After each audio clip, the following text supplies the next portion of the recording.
Sekian banyak kitab-kitab tafsir bisa kita akses, bisa kita baca, bisa kita dengarkan. Mungkin qiraatul kutub, membaca kitab, atau sekarang malah dikenal qiraatul YouTube. Ya. Dan kutubnya YouTube nggak ada, itu masih ada. Kita sudah disajikan di era digital. Akses, jangan sampai di belantara yang begitu banyak dengan segala kemudahan kita malah jadi orang-orang yang terasing. Wajar orang-orang tua kita dulu tidak bisa baca Al-Quran, susah Quran. Wajar orang-orang tua kita dulu, nenek moyang kita dulu, saya punya kiai dulu di pesantren, terjemah Al-Quran itu sempat dilarang di zaman Belanda. Hari ini terjemah Al-Quran luar biasa. Orang-orang Belanda tahu kalau orang-orang Indonesia baca Quran dengan terjemahan Al-Quran, mereka akan berontak. Dan itu dilakukan oleh para kiai-kiai kita, paham Al-Quran itu. Terjemah Al-Quran, tilawah, tafsir, tajwid, tafsir, tadabbur, terjemah. Mau naik level lagi tahfiz, menghafal. Alhamdulillah Indonesia ini booming dengan aura tahfiz di mana-mana, tahfiz hadis. Sehingga dengan begitu, dengan indahnya, maka Quran akan benar-benar nuzul kepada kita. Nah, PR kita sekarang bagaimana Quran itu kita nuzulkan, kan? Mumpung kesempatannya masih ada. Hari ini kita lihat di Palestina, di Iran, di tempat-tempat muslim-muslim minoritas yang terjajah, boro-boro ngayung dia. Ya, Palestina aja belum beres 2-3 tahun terakhir ini, ya. Tarawih mereka masih tempat-tempat puing-puing reruntuhan. Aina Iran. Ya mungkin orang yang tidak setuju dengan Iran. Wah, eta mah Syiah. Emang Donald Trump sulit gitu.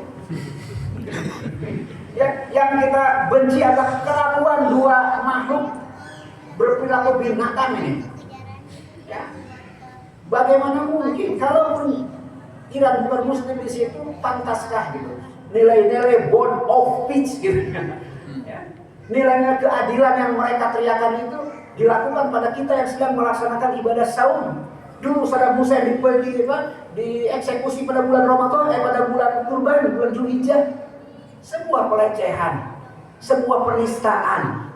Jelas ini menyinggung semua perasaan, tapi inilah dunia, Pak. Kita dipersatukan Allah Subhanahu wa taala, ya, tentang kaum-kaum yang dimunculkan oleh Allah untuk menjadi pelajaran, sekaligus bahan muhasabah untuk kita.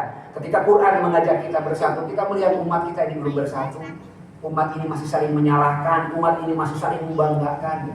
Padahal mereka musuh-musuh Islam bersekongkol untuk kemudian menjadikan target umat Islam lebih murah harga umat Islam.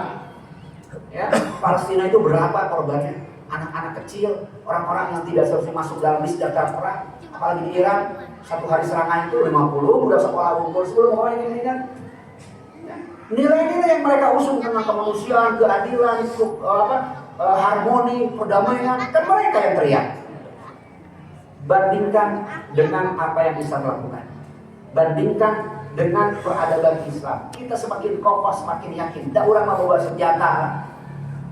Ya, wala taqulu lima yuqtalu fi sabilillah amwat bal hum ahya. Ujung gitu kan? Andai mereka wafat dalam proses kezaliman ini, bagi kita bal hum ahya, mereka hidup di sisi Allah.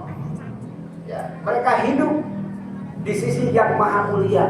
Kita tidak pernah merasa kalah. Justru kita menjadi semakin yakin bahwa ajaran ini Allah turunkan untuk diperhadapkan dengan ajaran-ajaran manusia yang bertentangan dengan nilai-nilai kemanusiaan yang mereka usung sendiri.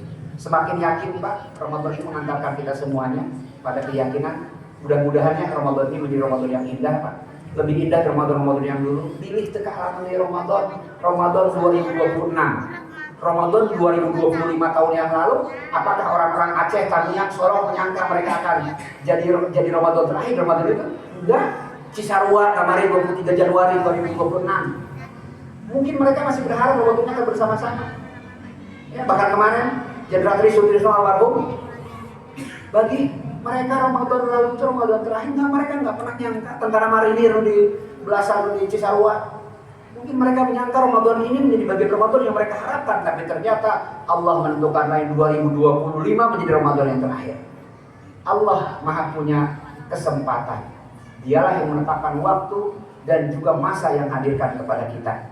Maka momentum Ramadan dengan segala kemuliaannya di era yang hari ini disebut dengan era digital, di era yang serba mudah untuk kita mengakses.